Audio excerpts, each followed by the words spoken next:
ओम नमस्ते जी। आइए आज की चर्चा को प्रारंभ करते हैं। ऋग्वेद के 7वें मंडल के 27वें सूक्त का तीसरा मंत्र।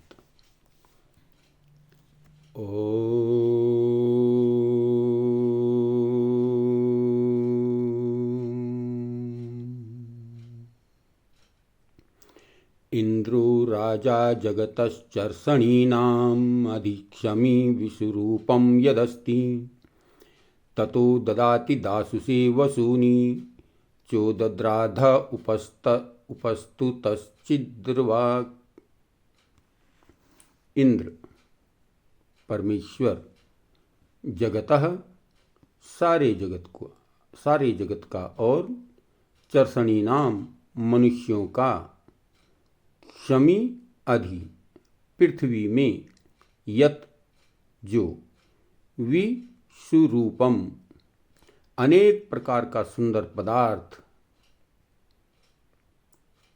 समुदाय अस्ति है उसका राजा प्रकाशक और स्वामी है। ततः उस पदार्थ समूह को से दासु से दाता मनुष्य को वसूनि अनेक प्रकार के धनों को ददाती देता है।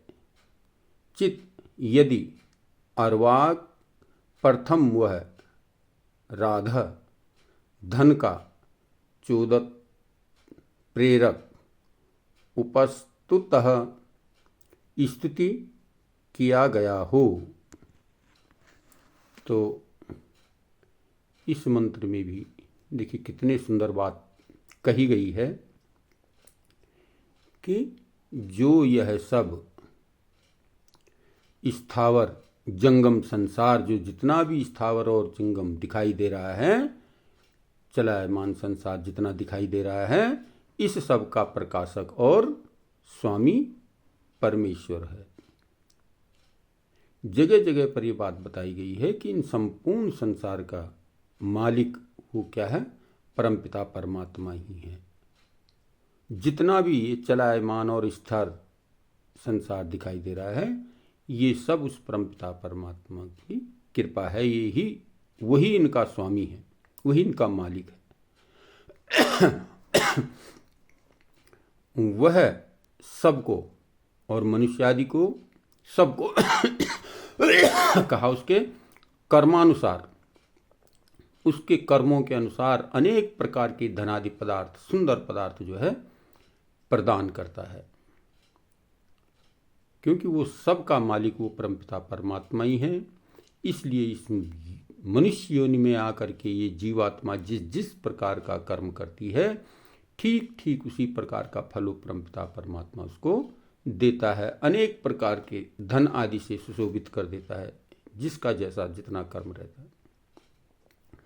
सब मनुष्य को चाहिए कि उस प्रभु की वेदानुकूल स्तुति, प्रार्थना, उपासना आदि किया करे। सब मनुष्यों को योग्य है, सब मनुष्यों का कर्तव्य बनता है कि वह उस परमपिता परमात्मा की ही स्तुति, प्रार्थना और उपासना किया करें। वह परमात्मा ही समस्त सुखों का भंडार है, समस्त धनों का भंडार है। इसलिए किस लिए करें? कहते इसलिए अनेक सुंदर पदार्थों की प्राप्ति के लिए भी हम जो है उत्तम से उत्तम पदार्थ इस संसार में चाहते हैं, तो इसके लिए भी उस परमपिता परमात्मा की स्तुति करें। हमें जगत पिता की प्रार्थना आदि करनी चाहिए, इसलिए भी कि हमें अनेक उत्तम सुंदर धन पदार्थ जो है प्राप्त हों। इनके लिए भी यदि हमें प्रार्थना करनी है तो केवल और केवल उस परमपिता परमात्मा से ही प्रार्थना, याचना और उपासना करनी चाहिए। तो ये मंत्र हमें प्रेरित कर रहा है कि हमें जो कुछ भी प्राप्त करना है इस संसार में, धन, ऐश्वर्य, बुद्धि, बल, पराक्रम, जितना भी जो भी प्राप्त करना है, हमें केवल और केवल उस परमपिता परमात्मा की स्तुति, प्रार्थना और उपासना करनी चाहिए। वही सब सुखों का भंडार है, वही समस्त ज्ञान का भंडार है, वही समस्त बुद्धि का भंडार है, वही समस्त धन ऐश्वर्यों का भंडार है। इसलिए हमें उस परमपिता परमात्मा की स्तुति प्रार्थना करनी चाहिए। जो वस्तु भी हमें चाहिए उसके लिए हमें केवल और केवल उस परमपिता परमात्मा की स्तुति यदि हम करते हैं तो हमें वह परमपिता परमात्मा ठीक प्रकार से उत्तम वस्तु प्रदान कर देता है। इसके लिए तो बड़ी श्रद्धापूर्वक, भक्तिपूर्वक, समर्पण पूर्वक भाव से उस परमपिता परमात्मा की स्तुति और प्रार्थना करनी चाहिए। तभी जा करके हमें जो है उन्नत सुख की प्राप्ति हो सकती है।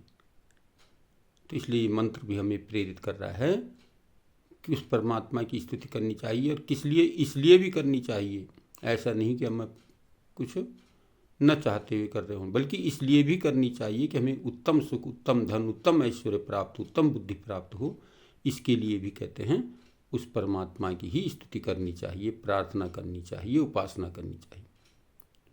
तो इस प्रकार से यदि हम समर्पित भाव से, समर्पण भाव से उस परमपिता परमात्मा की स्तुति, प्रार्थना और उपासना करते हैं तो हमें मनोवांछित फल की प्राप्ति हो जाती है। तो इसलिए अभी जो भी हमारी मन की कामनाएं हैं, उन कामनाओं को हम ईश्वर को समर्पित करके बड़ी श्रद्धा और भक्ति से जो है उस परमात्मा की स्तुति, प्रार्थना, उपासना करें तो हम सफल हो सकते हैं। इस जीवन को सफल कर सकते हैं और अगले जीवन को सुधार सकते हैं। तो आइए हम इस मंत्र से प्रेरणा लेकर के हम केवल और केवल उस परमपिता परमात्मा की स्तुति, प्रार्थना और उपासना में अपना जीवन व्यतीत करें। इन्हीं शब्दों के साथ आज की तब को यहीं पर विरमित करते हैं। ओम शम।